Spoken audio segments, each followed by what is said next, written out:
benar. Ternyata Rasulullah menjawab, inna akhaka la akramu indallahi minka. Sungguhnya saudaramu itu sungguh lebih mulia darimu di sisi Allah Ta'ala. Ini yang digarisbawahi apa?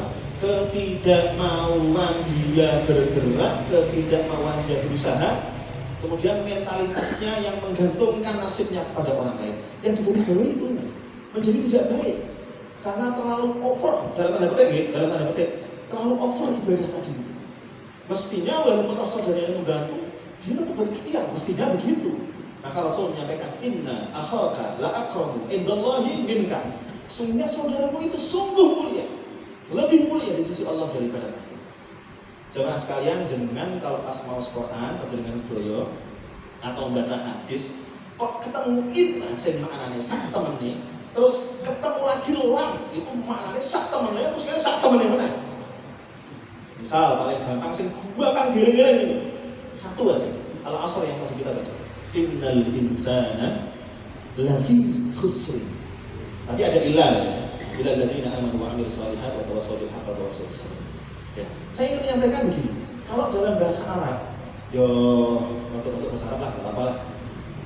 Biasa rangkaian kelas kan. Spontan aja.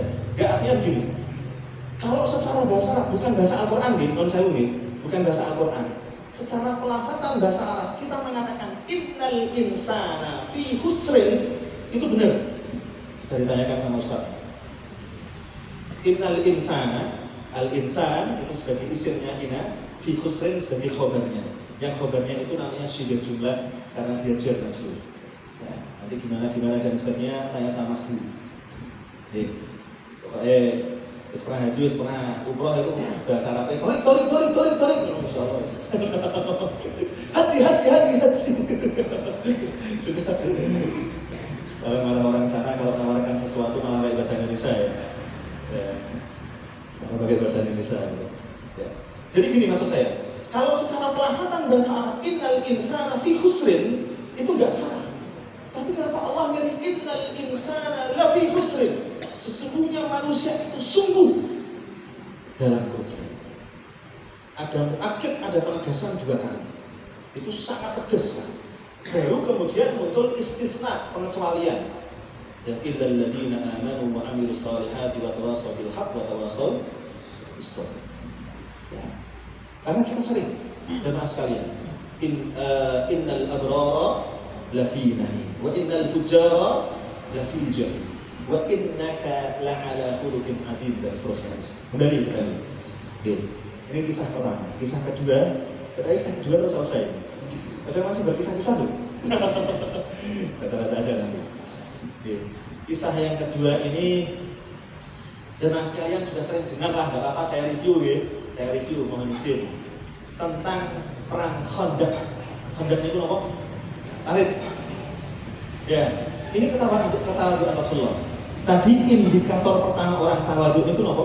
Qabulul haqqi min ayyi insani. Bisa menerima kebaikan dari manapun datangnya. Hatta walau kana al-haqq minal a'da. Sampai seandainya pun kebenaran atau kebaikan itu dari musuh. Jadi ternyata salah satu sejarah orang-orang Persia yang masyhur. Kalau mereka diserang, itu strategi perang mereka itu diantaranya apa? Membuat parit. Jadi membuat parit ini sebagai salah satu di perbatasan apa dan sebagainya. Secara tidak langsung menjadi benteng alamiah. Ibaratnya orang kalau mau nyerang jegur sih gitu kira-kira semacam itu lah.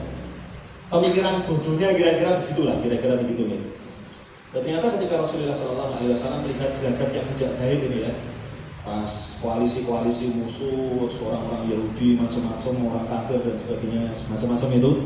Terus akhirnya konsultasi ngobrol-ngobrol dengan para sahabat dan sebagainya. Muncullah ide dari Salman Al-Farisi, Persia. Salman Al-Farisi dan mengusulkan, Rasulullah, buat parit. Ini kalau misalnya Rasulullah sakit, itu kan teori yang biasa digunakan orang Persia. Enggak terima lah dari Persia, gitu ya. Tapi Rasulullah paham bahwa ini adalah satu kebaikan, satu maslahat untuk kalangan kaum muslimin yang akan diserang.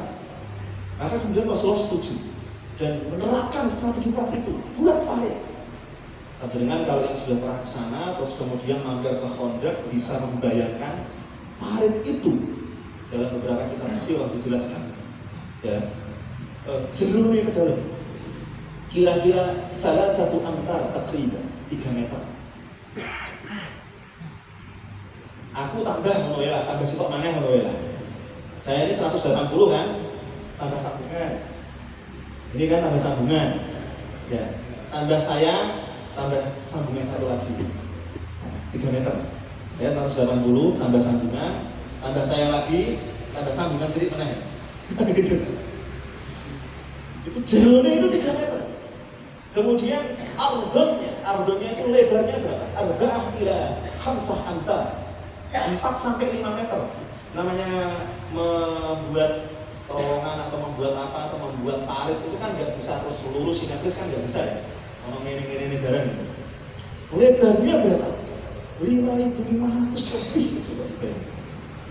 Berarti ya nggak sampai 6 kilo ya, tapi kan jauh gitu. Kita bisa sampaikan alatnya manual semua saat itu.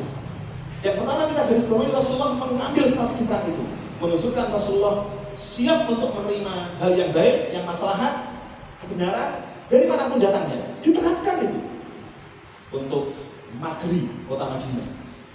Magri, kota Madinah. Ada sebagian sahabat yang tugasnya menghancurkan batu-batu, warnakan cadas-cadas, belah-belah dan sebagainya. Ada sebagian sahabat yang tugasnya adalah tugas lain apa, tugas masak apa dan sebagainya masing-masing.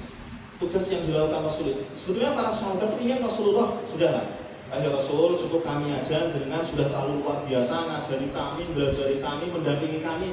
Jenengan sudahlah, stay sajalah di situlah. Biar kami selesaikan ini. Rasul enggak mau. Karena Rasul ingin selalu menjadi